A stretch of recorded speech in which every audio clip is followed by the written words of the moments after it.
Bienvenue, welcome one and all to another live stream with David Chernick and the man with the many purple hats, Gareth. We talk about things that are perhaps irritants in modern sales and also points where we can stop for a moment and think about it. And we're talking about marketing fails, of which there are many. I don't know which three of the many quadrillions that David could be referring to. David. I mean, it's specifically where marketing fails to sell. And I mean, I have great respect for marketing. I use marketing. I'm going through a marketing program at the moment. So it's not, I'm not anti-marketing, but it's when marketing is depended on for new business. And what I find is, you know, I mean, a lot of people I deal with, they've already spent quite a bit of money on marketing, on brand awareness, on lead generation, social, SEO, networking, all the rest of it. And a common complaint that they put to their agencies, but that I hear as well, because the agencies phone me up and saying, I'm getting these complaints from our clients. Getting it in the ear, David. Go on. Is what? You'll get that these marketing agencies will complain to you that they're getting it in the ear. They're getting it in the ear, and they're getting it in the ear from their clients saying, but none of it's closing. Yes, but that's, this is so irritating. As a marketing agency, I myself, look, we can't be responsible for you asking them to walk through the doorway. That's you. That's a you thing.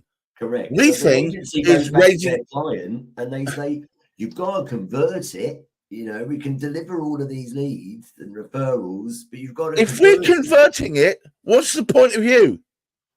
That's the question. There is that. But you know, so you know, okay, it's all very well. We've talked about objection handling quite a bit. It's all very well to get into an argument with whoever is, you know, putting the complaint or the objection to you, but that's not going to help anybody. And you know, for anybody that's interested, they perhaps should scroll back and see one of the videos on objection handling. Maybe we should do a repeat at some point. I could repeat it this week. Actually, it might be a good one to do. Yeah, well, okay, so we'll do that coming up. We'll do a repeat of objection handling. We'll put that up. That would be quite a good one if you can dig that out. But there are sort of three particular ways that marketing does fail, and I won't just leave it with the way that it fails. I'll try and give a solution as well. Oh, I'm all ears. One of the ways is that marketing stays, and good marketing actually probably should stay in conversations with people. Yeah, they're trying to get stuff into the funnel and then nurture those leads and opportunities by having conversations essentially with them. So you're developing that opportunity, delivering it as a qualified lead into the sales pipeline. Right. So done shows on what constitutes qualification. Well, yes, exactly. Okay, so it would pay for anybody buying marketing services to tell their agency what they consider to be a qualified sales opportunity. The definition of a qualified sales opportunity will vary from business to business, but it never is that they are saying, can I sign on a dotted line? That's never going to be, I mean, I know that's what people want. I know that's what people want, but they're never going to be. It's going to be the point of, you know, considered thought and considering options. I mean, that's pretty much where it's going to be. It's then down to the salesperson to chaperone it through. Right. So that's the first way that's staying stuck in the conversations with no measures really on closing. Right. The second thing is that the marketing department, the person doing the marketing, they don't know what the closing process is. They don't know what they're funneling all of this opportunity into. What is the closing process? And also on top of that, you know, that small thing, the objection handling process. How are you going to be handling objections to this? Yeah. Right. So again, they could be delivering all sorts of leads and likes and referrals and whatnot, what they consider to be sales opportunities ready for closing. But if they don't know what the closing process is going to be, they're going to fail to deliver them after having had the correct conversations. So it's about defining process up front and defining, I would say, goals and waypoints along the way. So you can say, right, we're at this point now. Now expect this bit. It's almost saying, here's, if everybody remembers this advert, here's the science bit. The science.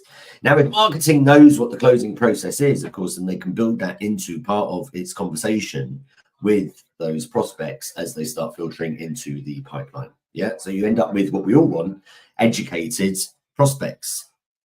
Well, not all of us want that, but progressive salespeople want that these days. Yeah, absolutely. That's what you want. Absolutely. And then the third sort of major fail, I think, in terms of marketing people doing, delivering sales, is that the amount of money that people spend on marketing and the effort they're putting into it is taking away from their sales effort. You do need something, whether it's human beings or some sort of automated process or something to convert those leads and referrals into actual paying customers. And the trouble is the I think that's essential.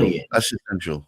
That's essential. Because when you go back to your agency and you say, "Oh, it's not turning into business," very often I'm hearing that the advice is, "Well, you need to give it time, stick at it, put more into it." And then you're back into the, whether it's the Google AdWords furnace, where you're funnel furnace, where you're shoving more money into it, just sticking at it. You end up with more and more opportunities, but still no conversions. So there's the three fails: stuck in conversations, don't know the closing process, and diverting effort and budget away from the sales. I think what's critical is that people need to separate who are using external marketing resource. They need to separate the budget for marketing away from the budget for sales. They are two separate parts of this great beast that will bring home the bacon, or other meats are available. The point is. The point is that if the effort is put in, that there has to be an agreement about what point they've got to before the salesman takes over. That's quite consistent, that you can point at it and say, that's definitely got to that point. That's when the salesman should be involved. And one of the most important parts of marketing that I think people forget about is establishing authority. Because oftentimes you've got a superior product or an excellent service. You've even got great people willing to stand up and be counted about it. You've got even beautiful video testimonials, all of that good stuff. But nobody in the wider marketplace has ever heard of what you do or understands that you are a real player. Yep. I've got a mate that specializes in that, and he talks about, keeping yourself, the best secret. Absolutely. Look up Altepa and Tepfu if you're stuck on that. If you feel like your business is hiding away and it seems as if you're keeping what you're doing a secret. Even though you may be the best at it, even though it can be acknowledged by a good number of people that you're the best at it, or that people will more likely not gain benefit from using your product or your service. If the wider audience doesn't recognize your branding, if the wider audience doesn't recognize that you represent a good handle on achieving goals, then it can be a lot of money thrown at it without much result. Now, I should just point out to anybody who's tuning in for the first time that we are currently, in the last 2 minutes, been in the throes of a Gareth Wax tangent, which we can explore further. Never. They're always fun. Other fruits are available. But just perhaps summarize what we've been talking about today. And I did say I'll try and sort of give some solutions. So I will summarize in terms of solutions to this. Okay. The three things really is, make sure that your marketing, whoever's doing your marketing, has some measures in there of delivering qualified opportunities, defined by you, qualified opportunities into your pipeline, right? That needs to be their measure, not leads or referrals or likes, or those are, part of the journey, but you're looking for outcomes, and the outcome from marketing is qualified sales opportunities. Number 2, make sure that whoever's doing your marketing knows what your closing process is. Yeah. Whether you follow a value sales methodology, whether you follow spin selling, or whatever methodology it is, having a conversation, writing down what their, goals and problems are, figuring out their solutions, all of that kind of stuff. Yeah. Value, plan, signing, T's and C's, objection handling. Make sure that whoever's doing your marketing at least knows what's going to be happening to all of these leads when they get hold of them in sales. And number 3, make sure you are, figuring out which parts of your onboarding process, your outreach to customers, marketing and sales, where you're spending your time and your money. Yeah. Don't put all your eggs in one and not the other, because it just won't work. If you do all sales and you're trusting salespeople to go out and find their own leads, it's a messy game. It's not that easy. If you're putting all of your eggs into marketing without any focus on closing, you're not going to convert.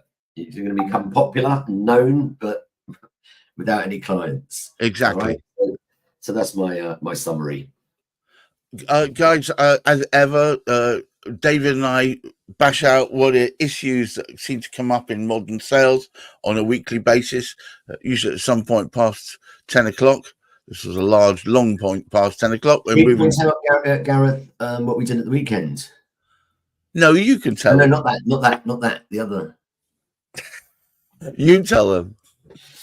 Yeah, so Gareth and I had a little rehearsal. Which was a little jam and a rehearsal. Again, if you've not been watching this channel, you might not know that we are both really into music and we're musical entertainers. Gareth is a percussionist and DJ. Sort of. I'm just a DJ. I'm a person who picks music to go in a certain order. David is a person who actually properly DJs it. I play percussion over the top of it. But we've decided to come together to produce an entity known as Nick Wax, which is kind of like an event. Sorry? Maybe it's a working title. You didn't like that name, did you? But we will be performing I don't together. mind it. I think it just needs to. Sorry? What's the date? Let's tell everybody the date and the venue. What's the date? Tell them the date, because I don't remember anything. July. It is July. Let's have a look.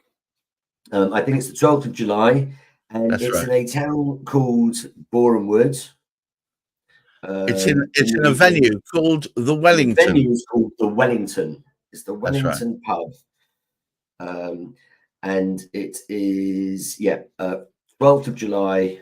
Nick Wax performing at the Wellington. It's going to be a mashup of some rock music, bit of hardcore, some house, lighting it. We're going to somehow mash up those two genres together. It'll be quite a wide variety of music.